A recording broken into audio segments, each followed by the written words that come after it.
Selamat siang, salam sejahtera bagi kita semua. Pimpinan yang saya hormati beserta anggota Komisi 4, Ibu Menteri yang saya hormati, Sekjen beserta jajaran Dirjen yang hadir di sini. Setelah mendengarkan, menyimak, serta menelaah pagu anggaran 2024 yang telah disampaikan, tentu secara prinsip kami menyetujui untuk dilanjutkan dalam APBN 2024. Akan tetapi ada beberapa catatan-catatan penting yang harus ditindaklanjuti secara serius oleh KLHK.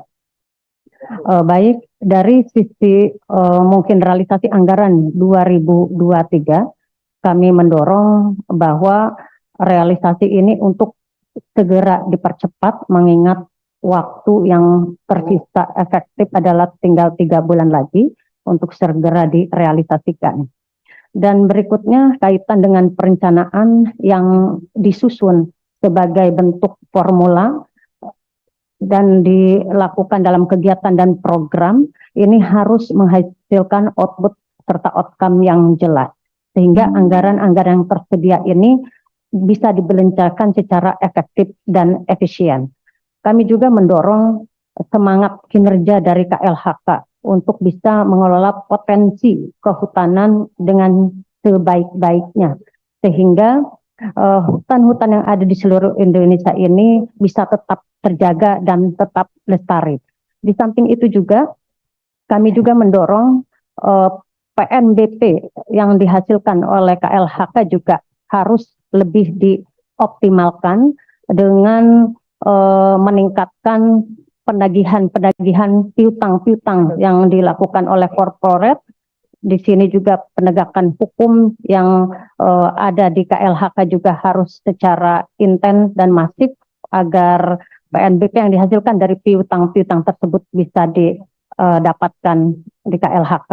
Dan di samping itu juga dalam hal peningkatan PNBP yang selama ini mungkin dihasilkan oleh KLHK, pesan kami agar tidak terjadi pengerusakan hutan-hutan itu sendiri.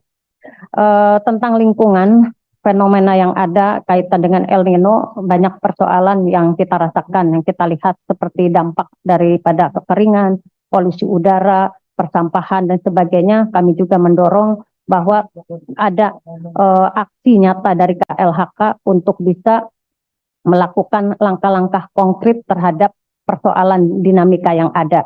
Seperti saya setuju lebih diperbanyak lagi seperti motor roda 3 untuk penanganan sampah-sampah yang di perkotaan. Di samping itu juga adanya kebijakan program kaitan dengan perhutanan sosial, KHDPK, serta TORA.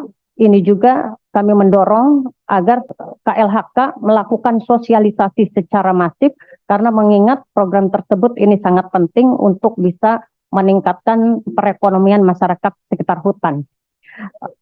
Kebijakan tersebut sebetulnya ini tertera dalam Perpres 28 2023. Kenyataannya ini KLHK hanya mampu baru 12,7 juta hektar yang bisa direalisasikan untuk program perhutanan sosial.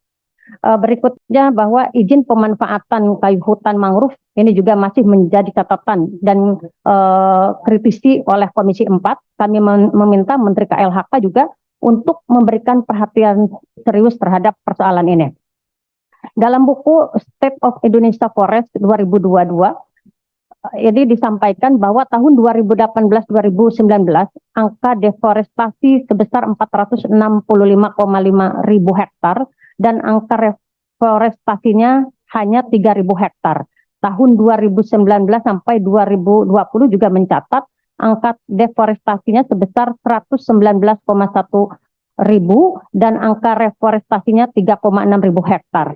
Jika melihat data tersebut, bahwa kemampuan kita dalam reforestasi ini tidak sebanding dengan deforestasi yang terjadi. Fraksi Partai Demokrat meminta penjelasan lebih lanjut kaitan persoalan ini. Target penurunan laju deforestasi tahun 2024 sebesar 2-3%. Ini kami juga meminta informasi seperti apa pelibatan korporat swasta dalam menurunkan laju deforestasi tersebut. Di mana saja laju deforestasi yang mengalami penurunan dan berapa anggaran yang dihabiskan untuk persoalan tersebut. Terima kasih. Wassalamualaikum warahmatullahi wabarakatuh.